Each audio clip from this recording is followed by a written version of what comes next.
Olá, produtores de Rondônia, olá, amigos. Estamos iniciando mais um programa Nosso Agro de Rondônia, né? Por esse canal, todas as semanas, né? A gente está aqui presente aos sábados, aos domingos, né? Mostrando para vocês o que foi notícias do agronegócio, tanto a nível do estado de Rondônia como a nível de Brasil.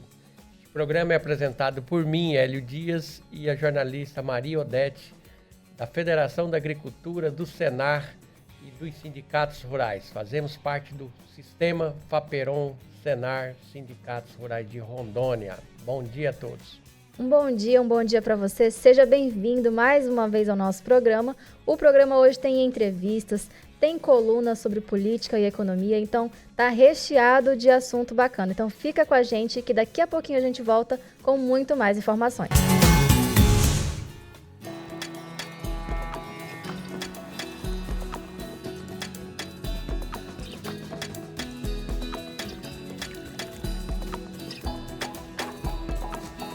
No Brasil, existe um elo que aproxima o campo e a cidade. É uma potência que conta com 17 mil profissionais no campo, 27 federações estaduais e mais de 2 mil sindicatos rurais, que cuida da saúde de mais de 200 mil pessoas por ano. Apoia e leva assistência técnica para mais de 400 mil propriedades rurais. Capacita pessoas à distância ou presencial com mais de 1,5 milhão de matrículas por ano e trabalha para cultivar uma vida melhor para produtores rurais e alimentar os brasileiros. Esse é o sistema CNA Senar, que transforma o campo e inspira o Brasil. Já estamos de volta com o programa Nosso Agro de Rondônia e para iniciar o nosso programa nós vamos com uma entrevista que o nosso presidente Hélio Dias fez com a supervisora Janaína Crepaldi para falar um pouquinho sobre a assistência técnica que o Senar presta aos produtores rurais, como que funciona esse serviço, né? Como que é a supervisão desse trabalho. Então acompanha com a gente e entenda um pouco melhor da assistência técnica. Já estamos de volta com o nosso programa Nosso Agro de Rondônia, né? Um programa que leva a informação, a boa informação para você, pequeno produtor, você que mexe com pecuária de corte, leite, mexe com grãos, café, cacau, enfim. O programa nosso é diversificado. Eu estou aqui com a minha amiga supervisora da assistência técnica do Senar, Janaína Crepaldi. Ela é técnica agropecuária, também tem formação na área de administração e também na bovinocultura de corte, né? Então ela tem alguns cursos nessa área e vem prestando um relevante serviço aos nossos produtores aí de leite e corte no estado. Janaína, fala um pouquinho para a gente aqui, você que tem andado em vários municípios, sobre o nosso leite de Rondônia. A gente sabe que Rondônia vive um momento de transição. Quando a gente fala transição, que nós já tivemos acima de 2 milhões de litros, hoje estamos em torno de 1,5 milhão de litros dia na produção estadual, e a gente sabe que é uma série de razões, é a questão da genética, a questão das pastagens, a questão de piqueteamento, nutrição, enfim, são vários fatores conjugados e a própria base genética nossa do nosso rebanho, ela foi, modo de falar, formada de forma muito lenta, sem uma introdução de animais de alta linhagem. Então, na época, com a migração de Rondônia, veio muito gado de Minas, de Goiás. Então, a gente chamava aquele gado mais simples, mais refugado de lá. Então, essa é a nossa base genética. Hoje não, hoje nós já temos aí uns 10 a 20% de animais produtores que têm animais de alta linhagem, mas a média do estado ainda é considerada pequena, aí, 7 a 8 litros no máximo, 6 variável, né, por vaca. E na sua avaliação da assistência técnica, como é que você tem visto isso esses últimos 3 anos? Como é que está passando a pecuária de leite aqui de Rondônia? Os produtores, suas propriedades? Fala um pouquinho. Seu Hélio, com certeza uma das coisas que agravaram a nossa produção, né, que fizeram com que o nosso estado parasse a nossa produtividade, foi a vinda do touro Nelore, né, no meio da vacada de leite. Eu acho que o produtor que está assistindo a gente, ele também fez isso. Né? Não foi errado, foi uma forma da gente ter ali os bezerros cruzados mais pesados para fazer a venda. Porém, quando a gente fala na reposição, a gente não tem a novilha que vai ser a produtora, vai ser a matriz de leite. Então, isso atrasou um pouquinho a nossa genética aqui no estado. Com a vinda da assistência, que é muito nova aqui no estado de Rondônia, né? O Senar começamos em 2019, 2020. 4 anos. Foi gatinhando e nós estamos em 2025. E hoje a gente já tem resultados sensacionais de produtor que começou com seus 80 litros e hoje, depois de 24 meses de assistência, ele já bateu a sua meta aí de 1.000 litros dia. Janaína, o que esse produtor fez?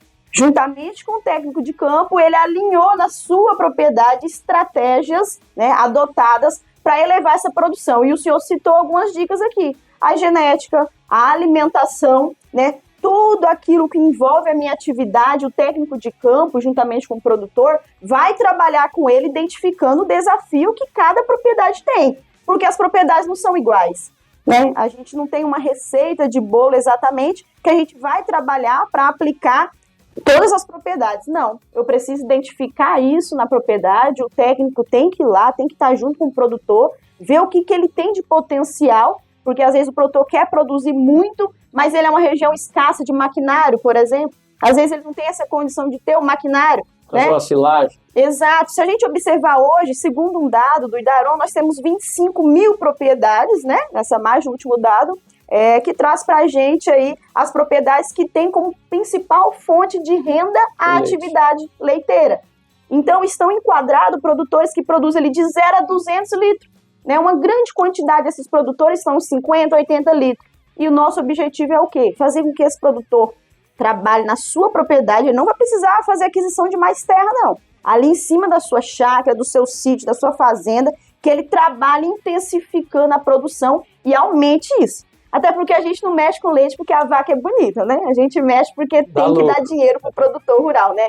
Tem que colocar dinheiro no bolso dele. Essa base genética que a gente sabe hoje, o técnico quando chega numa propriedade, seja ela lá o produtor, tem uma chácara, que tem 10 alqueires de formação, ali ele tem todo tipo de animal, ele está ali naquele ritmo dele de vida, com muita calma, cuidando da vaquinha amarelinha, pintadinha, tem um dó danado, um cuidado, um é do filho, outro não sei de quem.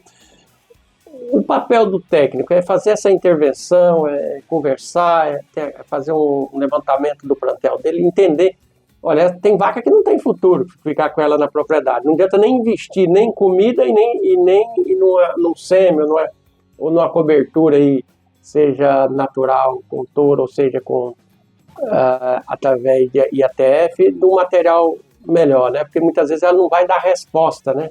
Eu acho que esse é um ponto, tanto a questão da genética como a alimentação, para elevar esse nível, né? Exatamente. O técnico, dentro da metodologia, a gente tem 5 passos fundamentais, né? O número 1 é trabalhar o diagnóstico produtivo.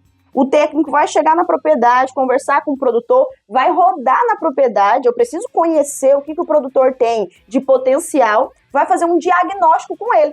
Depois desse diagnóstico vai ser analisado o que o produtor tem de fortaleza.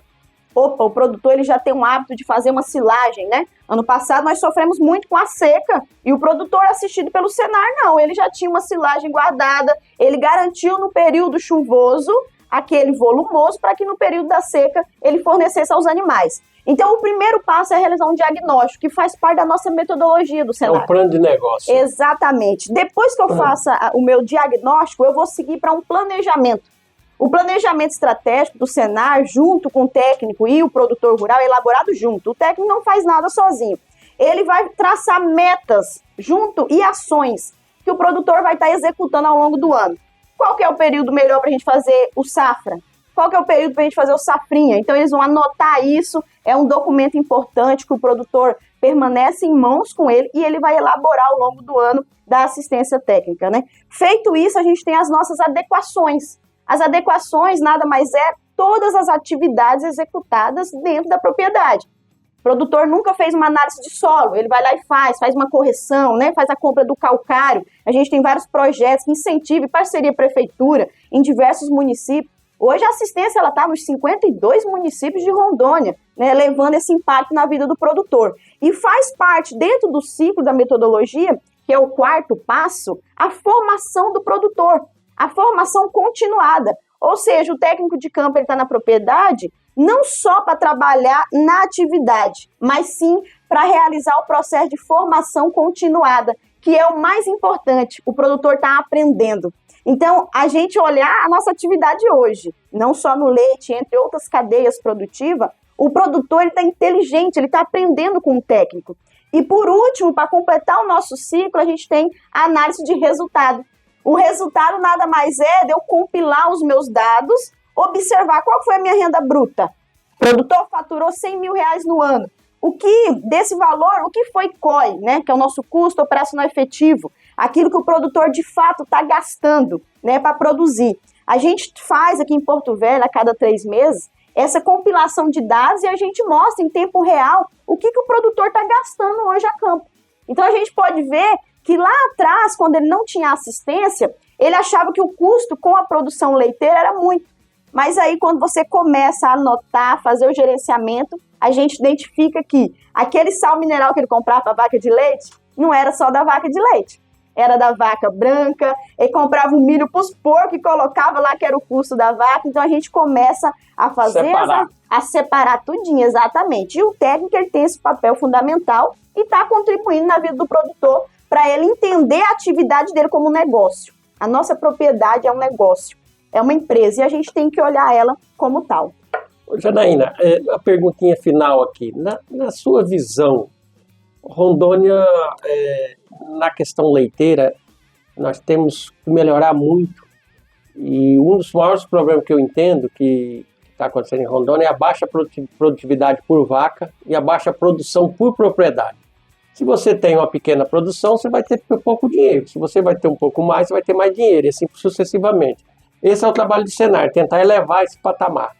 Para elevar esse patamar, você entende que com o gado que nós temos, essas 25 mil propriedades que você citou que trabalham com leite, é possível traçar algumas ações de políticas públicas bem fundadas, pautada, eu acredito, nos 3 tripés, né, que é a questão da alimentação, a questão da genética e a questão do manejo.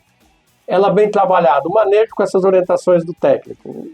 A questão da genética, os municípios, o estado, tem um programa, de fato, que chega à inseminação artificial, seja sexada ou não, seja uma transferência de embrião. E a questão da alimentação é ampliar aí, todo esse leque de recomendações que tem, né, em termos de melhoria de pastagem e principalmente silagem. Isso é possível acontecer em Rondônia? Na sua visão final, o que você acha? É possível, é possível. O produtor rural, quando ele adentra a assistência técnica, o primeiro passo, na hora de identificar esse rebanho, é eu identificar se esse animal tem capacidade produtiva. Janaína, como que faz isso? É eu fornecer para aquele animal tudo o que ele precisa. A alimentação correta, ele precisa de uma sombra boa, precisa de água boa.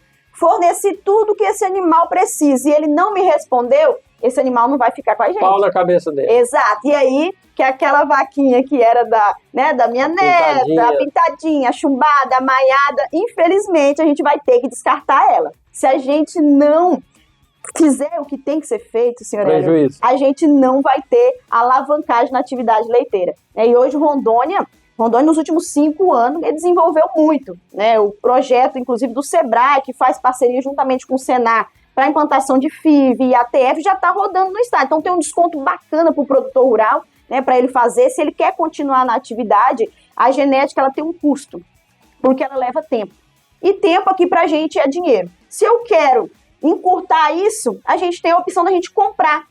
Mas aí o senhor não acha para comprar. E quem tem não quer vender, porque sabe que a genética leva tempo. A vaca de boa genética, né? A vaca de boa genética hoje está caro, né? Caro, mas ela se paga. Ao mesmo tempo, é um animal que é uma máquina de fazer dinheiro. Então, o produtor tem essa chance dele buscar esses órgãos, né? Trabalhar esses projetos. O Sebrae tem essa parceria junto com a gente, junto com o Senar. Os dois trabalham junto para a gente alinhar aquilo que vai se enquadrar dentro da propriedade. Fazer a FIV, fazer IATF e elevar de fato, o grau sanguíneo desse animal para que seja um animal para a produção de leiteira.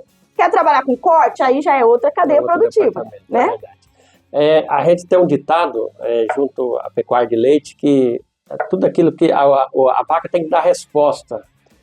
O que entra pela boca, no caso de alimentação, de ração, de concentrado ou de pasto, tem que sair em forma de leite, né?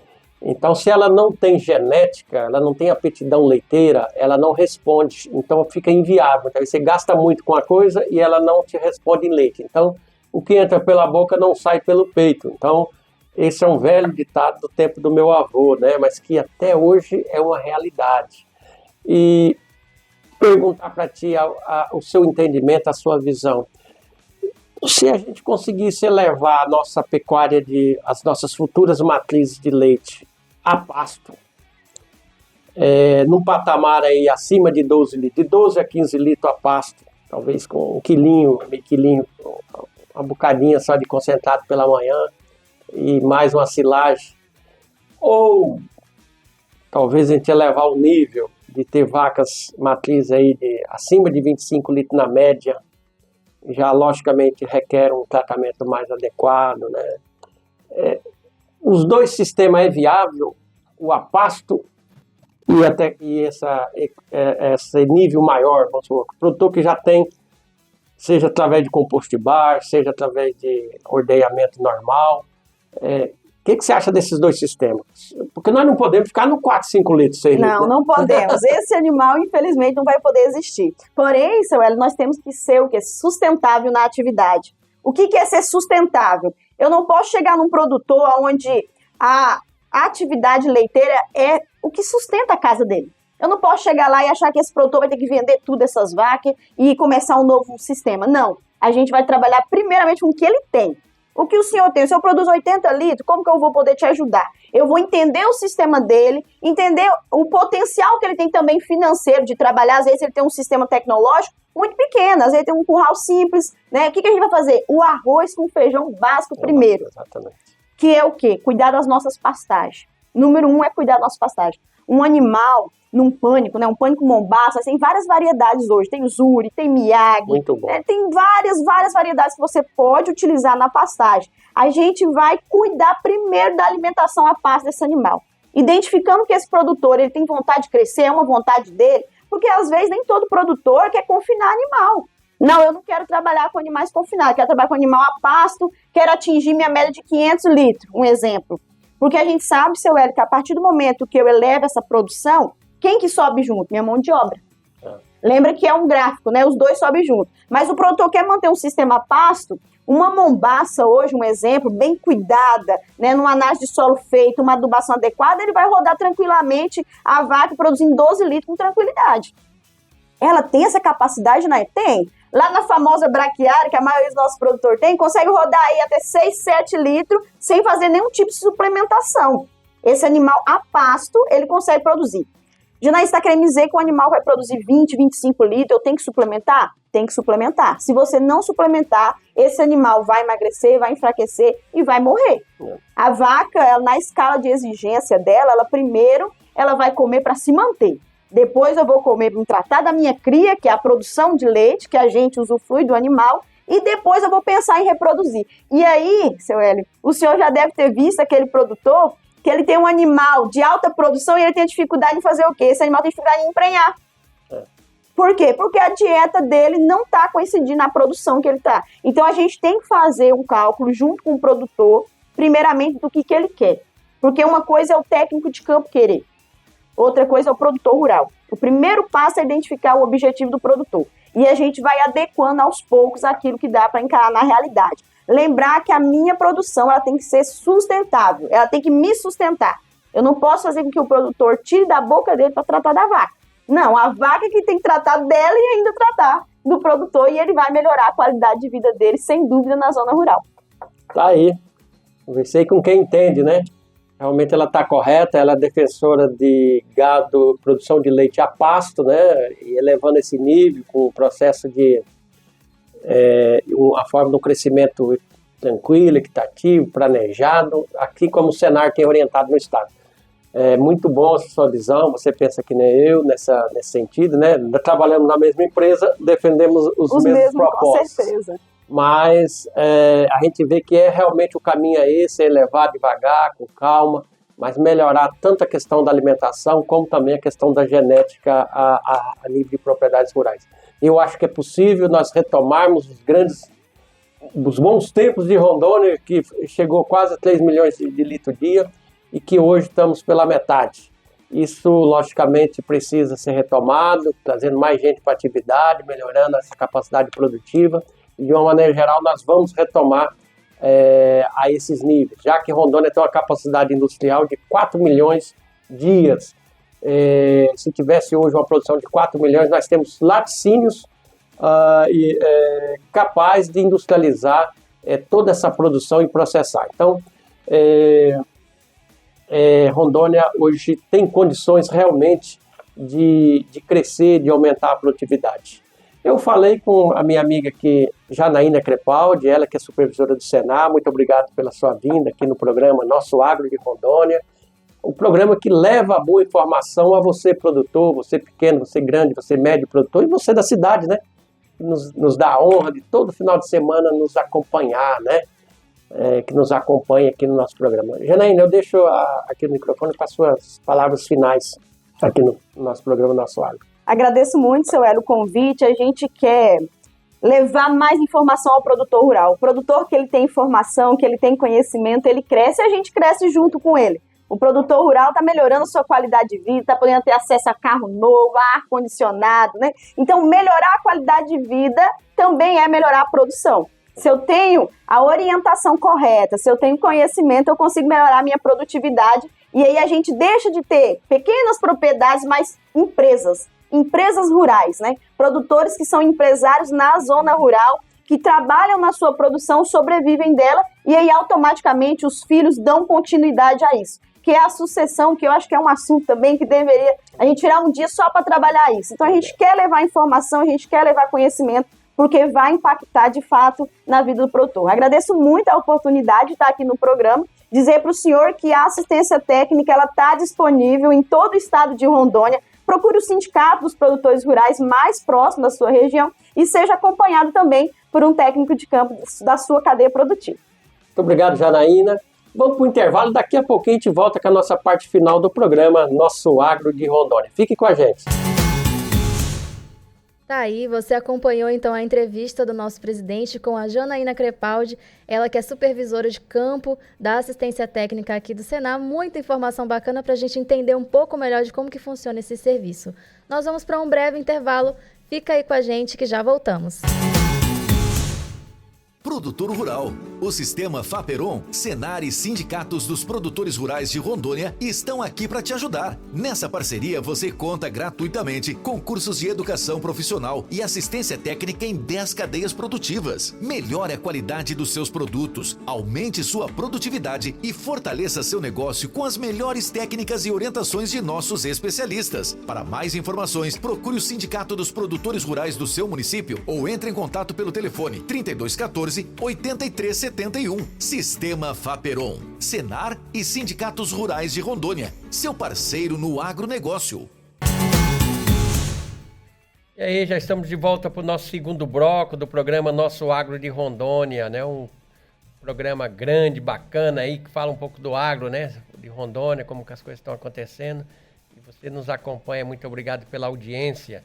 Vamos mostrar uma entrevista que fizemos com o nosso economista, o nosso amigo Victor Andleone. Ele é analista rural da Federação da Agricultura, né? Então ele vai falar um pouquinho sobre o momento do desenvolvimento econômico, não só de Rondônia, mas a nível de Brasil, toda essa situação econômica que está passando o país aí, nesse atual momento aí da conjuntura política estadual, nacional e também internacional, né?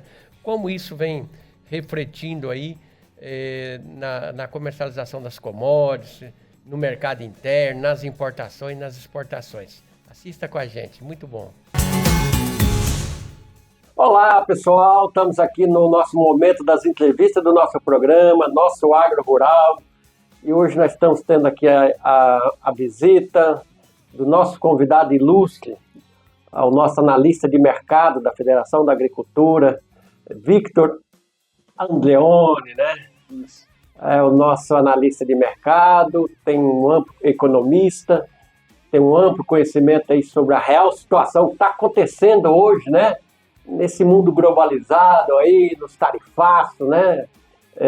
Do Trump lá dos Estados Unidos, e muitas vezes está afetando diretamente não só o Brasil, a economia do Brasil, a economia agro, né? Mas a economia de vários países, né? Que tem relacionamento comercial em diversas áreas. Tem áreas que foram muito impactadas, tem áreas que foram menos impactadas, tem países que foram altamente taxados, né? Essas brigas comerciais, né? Muito forte aí entre os países, né? Entre principalmente China e Estados Unidos, né? Agora o Brasil está meio quietinho aqui, tentando escapar dessa confusão de tarifas, mas mesmo assim está sendo impactado. E nós convidamos aqui o Vitor, né? Economista, tem vasto conhecimento sobre essa área. Vitor, você que é economista, conhece essa roda da economia, tanto municipal, estadual e nacional e internacional, como é que você está vendo essa questão desses impactos, desses problemas de tarifa para a nossa economia do Brasil? Olha, o presidente Trump nos Estados Unidos, ultimamente, ele vem batendo muito de frente com a China, né, com o presidente Xi Jinping, e estão no que hoje estão chamando de guerra comercial 2.0, sendo que no primeiro mandato do presidente Trump ele já teve uma guerra comercial com a China, onde nessa ocasião o Brasil foi um dos países que foi beneficiado, né, porque as sanções impostas no comércio bilateral entre China e Estados Unidos acabaram abrindo mais mercado para os produtos brasileiros, como a soja, a carne, que se beneficiou lá no passado. E agora, com a volta de Trump ao governo dos Estados Unidos, ele retomou essa guerra comercial. Só que o que pegou outros países de surpresa foi que ele expandiu essas sanções para todos os outros países no mundo, inclusive países que são considerados aliados dos Estados Unidos, receberam altas tarifas, né? E o Brasil também, mas o Brasil acabou ficando com a faixa de 10%, que foi a menor taxa implicada pelos Estados Unidos. Porém, atualmente, o governo Trump, ele deu um passo atrás, né? Ele reduziu e voltou e colocou todos os países na mesmo patamar, com os 10%. Exceto a China, que foi quem bateu mais de frente com ele, que elevou as tarifas mais de 150%. E o México e o Canadá, que apesar de serem parceiros comerciais de muita longa data dos Estados Unidos e estão ali fazendo fronteira com os Estados Unidos, eles receberam tarifas até mesmo anteriormente por conta do comércio de substâncias bioquímicas, etc., que o presidente dos Estados Unidos acusa o México e o Canadá de facilitar a entrada dessas substâncias nos Estados Unidos.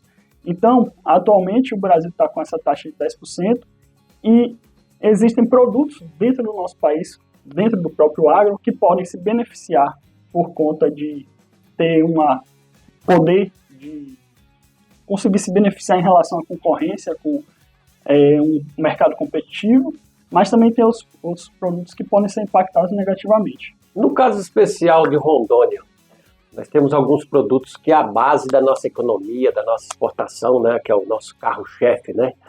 Agora, além da soja, do milho, da carne bovina, né, e o café, agora entrou no radar aí para o Peru essa semana, nesse primeiro trimestre de 2025 também o peixe. Então o peixe está sendo exportado, o peixe in natura. Essas exportação que é feita aqui por Rondônia, esses nossos produtos, também está dentro desses 10%? Ou você acha que isso, mesmo com 10%, vai ser favorável para nós em razão do aumento dessa demanda de exportação? Qual a sua visão sobre isso? Então, Rondônia ela tem uma série de produtos que são exportados para os Estados Unidos. Dentro desses produtos, alguns produtos são mais dependentes que outros. Por exemplo, os Estados Unidos ele tem uma produção interna muito grande de carne, só que eles produzem uma quantidade que não é suficiente para atender o mercado interno deles. Então eles acabam importando carne de outros países. Rondônia é um dos países que exportam carne para os Estados Unidos. Verdade. E a gente tem um peso os Estados Unidos na nossa exportação equivale a 15% da exportação de carne que Rondônia faz para o mundo inteiro, vai para os Estados Unidos. 15% da carne de Rondônia vai para os americanos, principalmente para fazer hambúrguer, né? Exatamente. Carne de segunda, corte. Porém, a gente tem outros parceiros comerciais que a gente exporta carne, como a China e a União Europeia. Já, por exemplo, quando a gente olha o sebo bovino, que é um subproduto da bovinicultura, né? 100% do nosso sebo que é exportado para os Estados Unidos. Então, esse é um tipo de produto que ele é impactado mais do que os outros produtos pelas essas taxas dos Estados Unidos. Já os produtos não são impactados, por exemplo, madeira. As tarifas não são impostas em cima dos produtos de madeira, né? Madeiras e algumas madeiras beneficiadas. E aí ocorre que Rondônia também, por a gente ter bastante madeira abundante no nosso estado, a gente é um produto que a gente exporta e não vai ter impacto. Essa confusão toda aí do tarifaço do Trump, você acha que Rondônia, na sua opinião, Rondônia ela vai ser beneficiada com... São vários mercados que Rondônia tem acessado dentro do agro, né? São muitos países. E cada dia o mapa, o Ministério da Agricultura anuncia novos mercados possíveis do Brasil, ou Rondônia se beneficiar. Agora, recentemente, com certeza, Rondônia vai ser credenciado para exportar carne bovina para o Japão. Olha, paga bem. Então, quer dizer, é um mercado firme, consumidor, muita gente. Você acha que essa confusão aí do Trump com a China, principalmente, os países asiáticos vai comprar mais do Brasil e isso vai ser um ponto positivo para o Brasil e para Rondônia? Acredito que sim, até porque o principal parceiro comercial do Brasil e também um dos principais parceiros comerciais de Rondônia é a China, que é o principal foco da guerra comercial dos Estados Unidos. Então, quando eles fazem essa guerra bilateral, onde um país sujeita o outro país a tarifas cada vez mais altas, a China é um grande mercado consumidor. Então, se a China parar de comprar os produtos americanos, já estão fechando alguns mercados, como o da carne, tende que esses consumidores migrem para o Brasil, e aí, consequentemente, para Rondônia também. E também a soja, porque a China, ela importa carne, ela produz muita carne também, só que ela não tem carne suficiente para atender o mercado interno. Então, além dela importar a carne brasileira, ela importa a soja para servir de ração também para alimentar o rebanho chinês. O que acontece, por exemplo, são populações, não é milhões de pessoas, são bilhões, tipo a China e outros países asiáticos são uma população, quase a metade do mundo está lá. Então eles demandam muita carne, demandam farelo de soja, soja e seus subprodutos. E o Brasil é um fornecedor em potencial. Então, com certeza, eu também concordo com você, vai melhorar as exportações, vai ter maior demanda, vai melhorar o preço aqui na ponta para o produtor de café, o produtor de soja, de grão e de carne. Tenho certeza que isso vai acontecer. Dessa inversão de locais de quem importar, com essa briga tarifária vai haver muitas inversões. E o Brasil, eu acredito que vai estar no radar de muitos países nessa importação, e principalmente os asiáticos, né? Eu falei aqui com o Vitor, né, que é o nosso analista de mercado, a pessoa que realmente tem um conhecimento diário, né, está acompanhando toda essa movimentação da economia, tanto aqui de Rondônia, como a economia do Brasil e a economia internacional. Vitor, eu deixo aqui os nossos microfones à sua disposição para a sua fala final, qual a sua visão dos próximos desenrolar desse, o que você acredita que vai acontecer, porque é uma incerteza no mercado, dólar subindo, dólar baixando, hoje vai ser uma tarifa, amanhã vai ser outra. Na sua visão como economista, o que você acredita que esses próximos anos, esses próximos meses aí, o que vai acontecer? Olha, como o senhor falou, né, às vezes é até um pouco difícil da gente saber o que espera do posicionamento do governo americano, que tem um alto impacto no comércio do mundo inteiro, né? Mas eu espero que o Brasil e Rondônia, né, como Estado brasileiro, se beneficia com essa guerra comercial, porque a gente já teve uma experiência disso no passado, no primeiro governo Trump, onde a gente conseguiu se beneficiar em relação aos preços o comércio das commodities, né, a soja, a carne, e também a gente vê atualmente uma ampla abertura de outros mercados, como o senhor citou, do Japão, também do Vietnã, que é um mercado consumidor de produtos que são brasileiros, produtos rondonienses.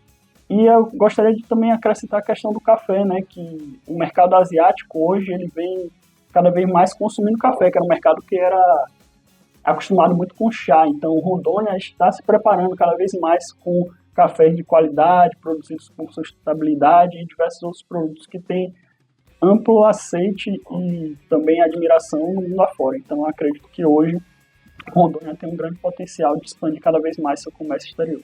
Obrigado, Vitor. Realmente é isso. Vários países aí nessa roda da economia, nessa briga aí no mercado internacional, o protecionismo, querem proteger a sua indústria, o seu mercado, e no mundo globalizado acaba criando problemas com outros países. E nessa guerra comercial, o que eu entendo que nós temos que ter nesse momento é ter produção para vender, para exportar. Porque quem tem produção nesse momento, a demanda mundial é grande, e com essa briga comercial, quem ganha é quem tem que vender. Então, vamos produzir. Nós vamos para o intervalo, daqui a pouquinho a gente volta de novo com o nosso programa Nosso Agro de Rondônia.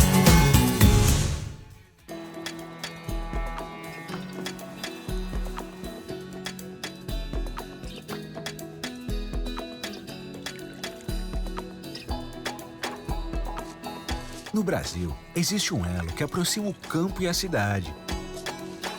É uma potência que conta com 17 mil profissionais no campo, 27 federações estaduais e mais de 2.000 sindicatos rurais, que cuida da saúde de mais de 200 mil pessoas por ano.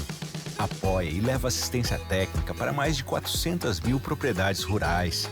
Capacita pessoas, à distância ou presencial, com mais de 1,5 milhão de matrículas por ano. E trabalha para cultivar uma vida melhor para produtores rurais e alimentar os brasileiros. Esse é o sistema CNA-Senar, que transforma o campo e inspira o Brasil.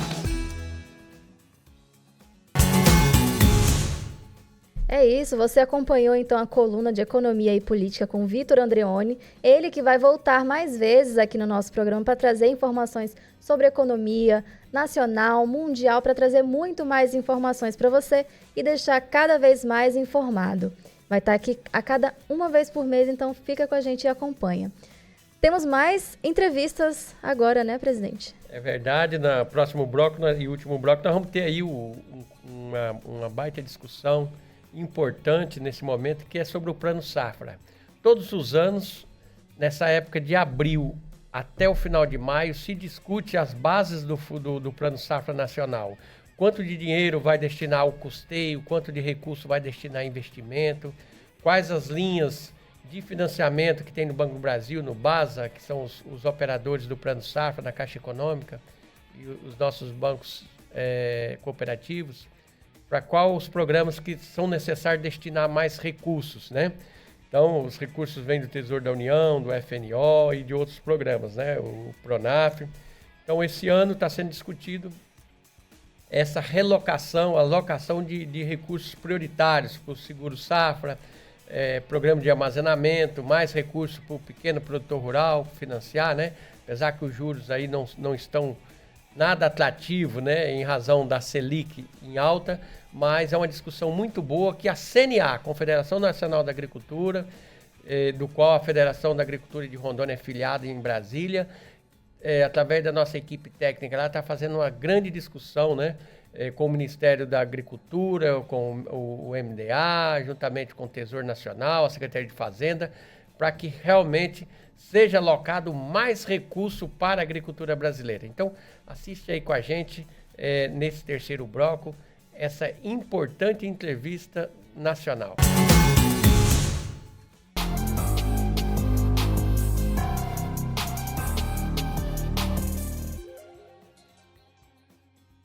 Olá, o Questão de Ordem desta semana tem como convidado o diretor técnico da CNA, Bruno Luque, mas foi feita na sede da CNA, a Confederação da Agricultura e Pecuária do Brasil, sobre as propostas que o setor está apresentando ao governo para a elaboração do próximo Plano Safra 2025-2026.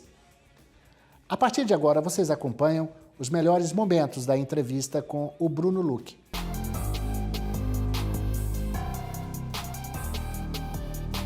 Bem, eu acho que vale a pena ressaltar, Valteno, que o Plano Safra ele foi criado na década de 60. Então não é algo novo, é bem antigo e vem sendo aprimorado, né, à medida que o nosso agro foi crescendo.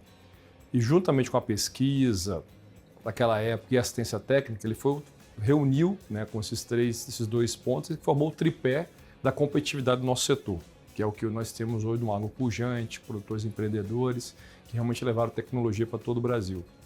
De lá para cá, ele tem perdido participação no funding do setor. Normal, o setor tem crescido muito rápido e a capacidade do governo de colocar dinheiro para equalizar a taxa de juros tem diminuído também de forma significativa. Então hoje a gente acredita que as instituições financeiras representam 33% do financiamento. Desses 33%, você deve ter ido para o Plano Safra, algo de 20 a quase 30% ali, que é o Plano Safra mesmo que coloca recurso no fundo do setor. Então, mesmo que ele não seja o principal, vamos dizer assim, motor da indução do crédito rural brasileiro, ele é muito importante porque ele atende pequenos e médios produtores com linhas específicas, ele direciona algumas linhas de investimento para aquilo que realmente o agro precisa, linhas com práticas sustentáveis, construção de armazém, que é algo que realmente a gente precisa, o governo sinaliza o que precisa ser feito ali e, de certa forma, ele baliza um pouco o resto do mercado. Então, eu acho que vale a pena a gente contextualizar essa importância e trazendo hoje para a realidade, quando a gente fala que há um anúncio de 400 e tantos bilhões de reais, não é o governo colocando 400 e poucos bilhões.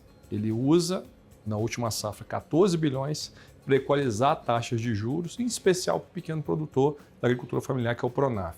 Então, dos 14 bi, entre 50% e 60% foi para equalizar a taxa do Pronaf, que é uma taxa que variou ali, né, de 4% a 6% para a agricultura familiar poder realmente tomar recursos para custeio e investimento. Aí depois você tem um Pronamp, que é o médio produtor, que essa taxa aumenta um pouco, e depois a agricultura empresarial. Então, se a gente pegar dos 400 e poucos bi, você deve ter 100 bi que foi com recurso equalizado. O resto foi com taxas de mercado. Então, não foi algo que realmente houve um dispêndio de recurso público.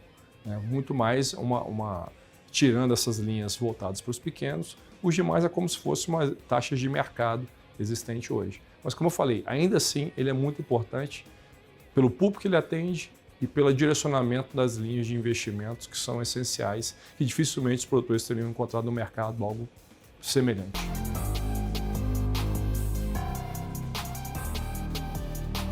A gente acredita que esse ano é um dos anos mais desafiadores que nós tivemos nos últimos anos. Porque além do contexto de dificuldade fiscal do país, né, o país hoje tem uma dificuldade muito grande, o governo principalmente fazer o ajuste fiscal, e isso tem gerado um reflexo no mercado, tanto é que nós estamos com a Selic prevista no final do ano de 15, há quem diga que vai chegar a 15,50. Então, como a Selic ela é parte do componente que ajuda na equalização dessas taxas de juros, isso pode afetar reduzindo o volume de recursos que vão estar disponíveis para o produtor.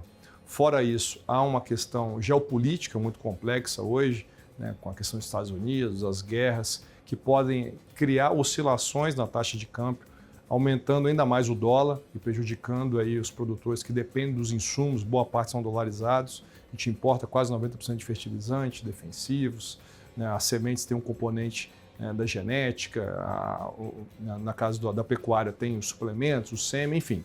Então tudo isso é dolarizado.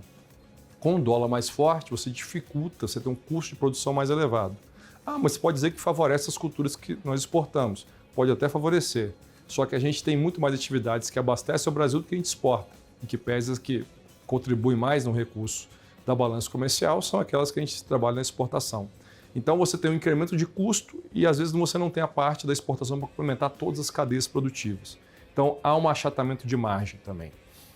Então há um desafio grande de buscar recurso, né, e um desafio no ambiente geopolítico que aumenta a taxa de câmbio. Então o que nós estamos prevendo? Nós temos que buscar medidas que melhorem o ambiente de negócio, que reduzam burocracias, que ajudem o produtor a ter menos custos de transação, né, aqueles custos que ele não está implícito na taxa de juros, como custo de projeto, custos de cartório, né, uma série de outros, vamos dizer assim, penduricalhos que nós dizemos, que quando o produtor toma uma taxa de Pronaf a 6, ele acaba saindo com quase 20 no final, porque tem que colocar tanta coisa ali dentro que a política pública ela perde eficiência, vamos resumir dessa forma. Então, boa parte das propostas que nós estamos trabalhando é para melhorar esse ambiente de negócio, é para trabalhar principalmente o ambiente privado do crédito rural.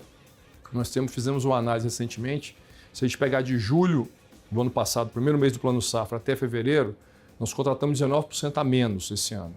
Ao passo, se a gente pegar a análise da CPR, que demonstra o que está andando no crédito privado, houve um aumento de 68%. Ou seja, o crédito tem andado mais rápido no mercado privado, buscando mercado de capitais, enfim. Mas mais caro. Nesse momento, vamos dizer que o público mais voltado para esse crédito é um público de perfil maior, produtores maiores que conseguem ter escala para conseguir ter as taxas mais atrativas. Mas a própria CNA tem um FIAGRO, mostrando que é possível também você ter um instrumento de mercado privado voltado para os pequenos produtores. Então, eu acho que é algo que está começando. O que a gente tem que fazer é acelerar essa transição, acelerar essa mudança, até para que esse mercado privado chegue também aos pequenos e médios.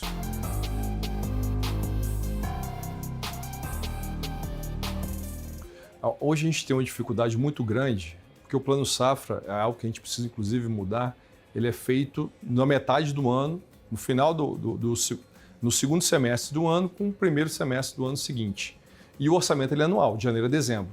Então você tem um descompasso de orçamento, você usa 2 orçamentos para um plano safra só. Então isso gera restrição de orçamento, isso gera essa questão da Selic, você começa com a Selic em um ano, ela termina com outro valor no outro ano, isso pode afetar ali o volume de recursos disponibilizado. Então eu acho que se a gente conseguisse pelo menos transformar esse plano de janeiro a dezembro, porque fazia sentido naquela época, quando a gente tinha uma safra. Hoje nós temos quase 3 safras. Então, vale já a pena eu trabalhar a mudança desse período, né? Colocar ele de janeiro a dezembro, para que a gente possa ter pelo menos uma equalização com o orçamento, para a gente conseguir compatibilizar com o orçamento vigente do governo e aí sim você ter mais previsibilidade. Acho que depois a gente pode trabalhar em algo de longo prazo, mas nesse momento o ideal seria fazer um ajuste de acordo com o orçamento que nós temos.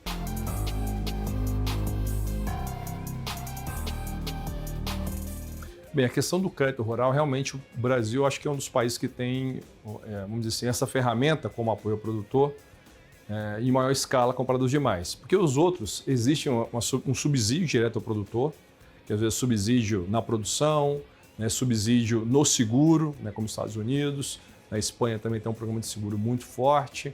Enfim, tem outras formas de ajudar o produtor que não é via crédito. Nós acreditamos que a forma via crédito é a forma que distorce menos o mercado. Porque a partir do momento que o produtor toma o recurso, ele vai investir naquilo que é mais rentável.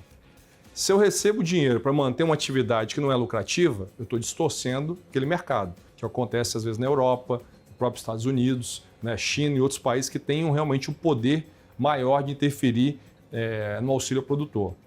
Inclusive tem um estudo da OCDE que mostra que o Brasil é um dos países que menos recebe subsídios em relação ao que ele gera de receita bruta do agro. Isso deve ficar em torno de 2% a 3%, ao passo que os Estados Unidos é 12%, países da Europa são 20%, China até valores mais elevados. Então, a nossa subvenção ao plano ela é muito pequena e ela afeta pouco o mercado, ela distorce pouco o mercado. Vamos dizer que ela é algo até mais inteligente. Acontece que ela tem cada vez mais perdido força. Na nossa visão, esse recurso do Plano Safra, futuramente, ele tem que ser trabalhado para algo para garantir a gestão de risco da atividade. Um seguro rural mais forte, outras ferramentas que possam ser criadas para garantir essa gestão de risco.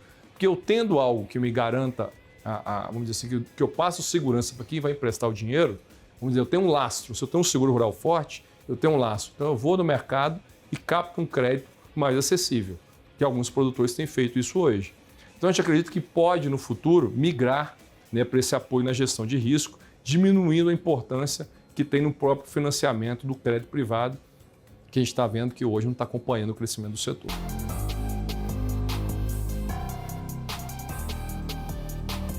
E falar do agro como uma coisa única no Brasil é algo extremamente perigoso.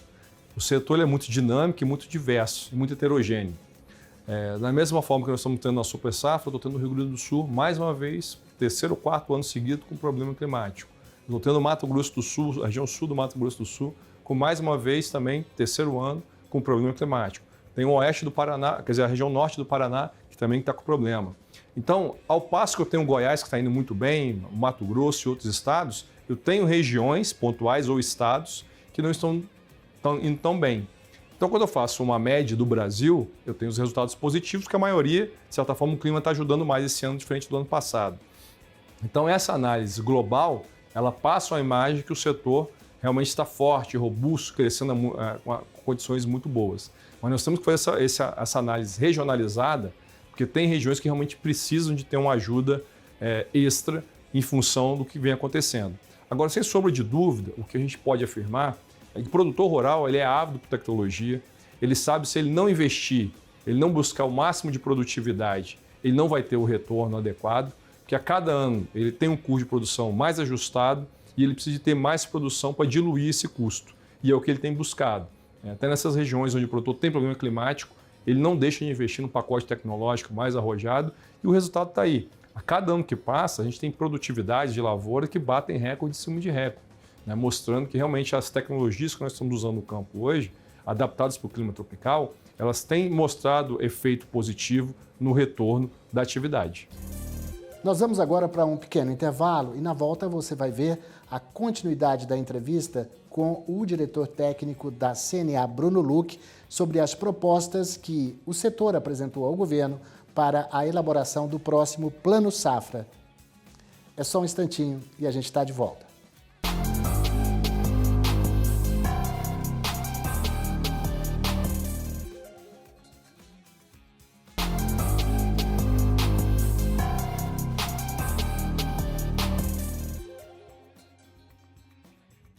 Estamos de volta para o segundo bloco do Questão de Ordem, que hoje entrevista o diretor técnico da CNA, Bruno Luque.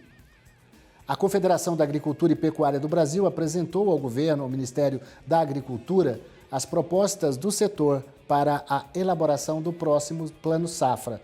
Você vê agora o segundo momento dessa entrevista.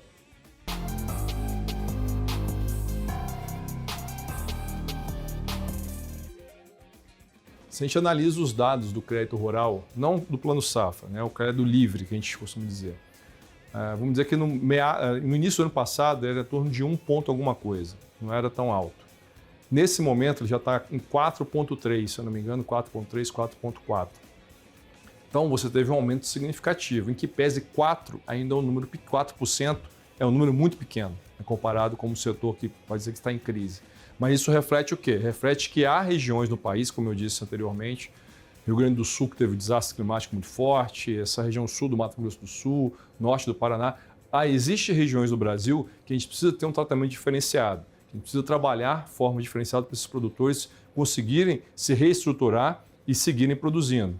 Porque isso está sendo demonstrado nesses números. Para algumas atividades específicas, há uma preocupação nossa e realmente tem que ser buscado uma política diferenciada para esses produtores.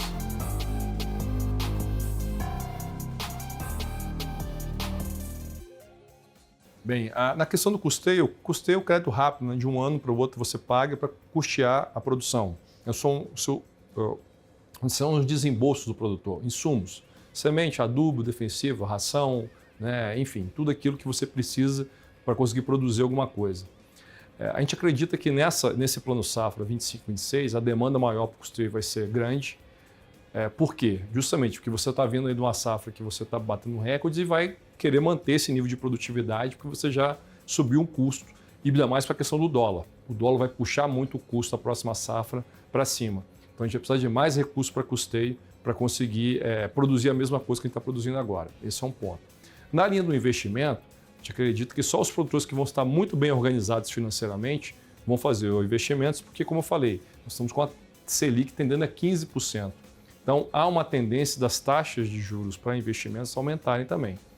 Muitos produtores colocaram que esse ano não iam fazer investimentos, iam focar mais no custeio, mas ele acredita que alguns vão precisar fazer e realmente estão planejados para isso.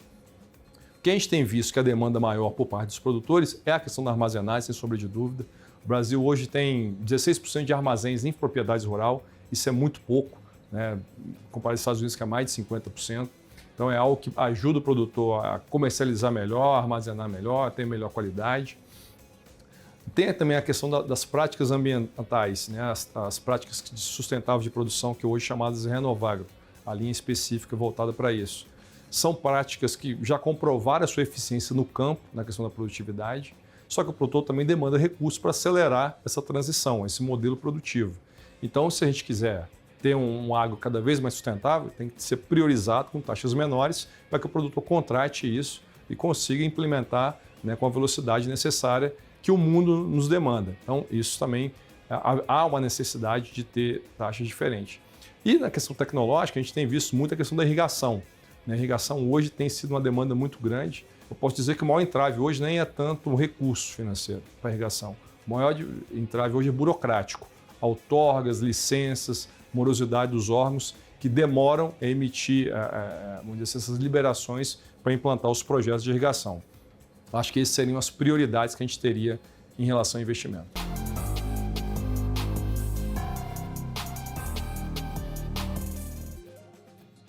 Bem, esse é um ponto estruturante dentro do nosso setor. A deficiência logística do Brasil ela é muito grande.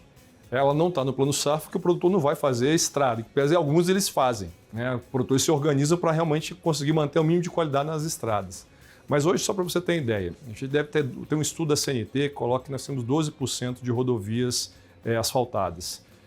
Desse percentual, em torno de 66% estão considerados como estágio ruim, péssima, ruim ou regular.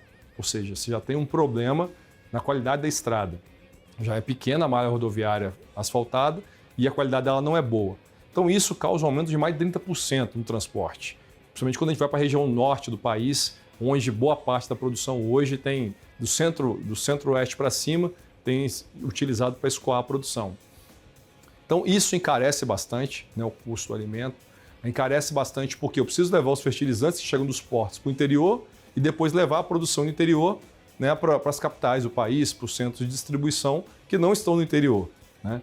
Então tudo isso, você tem um incremento grande no custo de produção. Quando aumenta o diesel, quando aumenta a questão do transporte, nós tivemos incremento de transporte esse ano, de janeiro para março, que chegou a mais de 60% em algumas regiões, mostrando que em questão de 2 meses, porque concentrou bem a safra em algumas semanas, a demanda para o caminhão foi tão grande, a dificuldade de acessar os portos também, formando filas e filas. Então, tudo isso aumentou de forma significativa esses custos de transporte. Então, é algo que a gente precisa interligar os modais, favorecer o modal ferroviário, diminuir um pouco o monopólio que existe ainda no ferroviário, melhorar o hidroviário, integrar mais esses modais, né? Acho que a parte de porto avançou muito, principalmente o escoamento pelos portos do Arco Norte tem crescido a taxas significativas. Só que se a gente não conseguir interligar, né, a produção com os portos ou com o centro, ou com as capitais brasileiras de forma eficiente, realmente nós vamos ter um custo de um produto que vai chegar caro ao consumidor, não porque o custo de produção está extremamente alto, mas porque eu gasto muito para transportar esse produto até os grandes centros.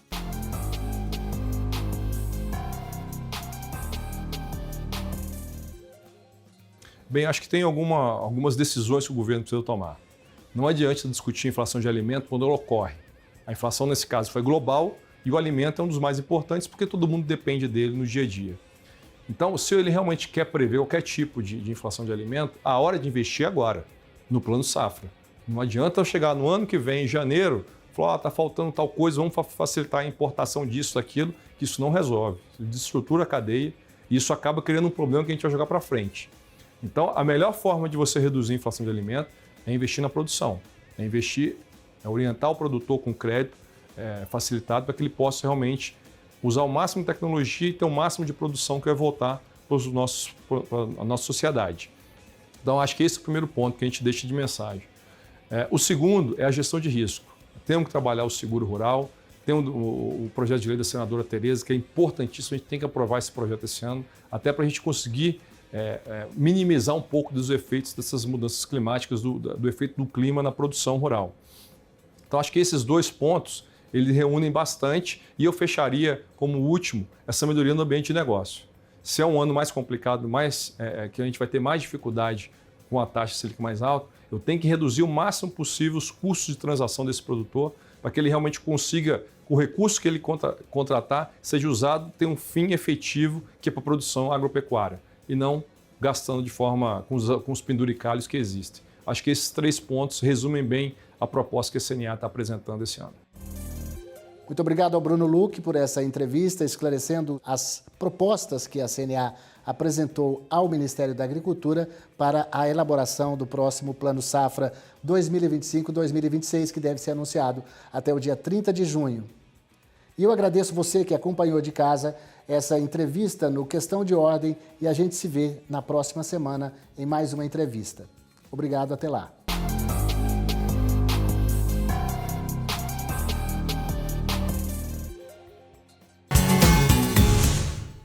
Esse foi o programa Nosso Agro de Rondônia deste final de semana. Muito obrigada pela sua participação. Novamente, mais uma semana aqui conosco. Nós nos vemos na próxima semana, não é, seu Hélio? É isso, um programa bacana, recheado de muitas notícias, de muitas informações e informações realmente que está acontecendo no campo, nos municípios de Rondônia, a nível de Brasil, que está acontecendo aqui no estado. Então é muito importante que você que nos acompanha esteja sempre ligadão com a gente aí no nosso programa, né, no nosso Agro de Rondônia. Muito obrigado pela sua audiência, né? Tenha uma boa semana, um bom final de semana agradável, né? Sobre a proteção de Deus. Muito obrigado, até. Até a próxima semana.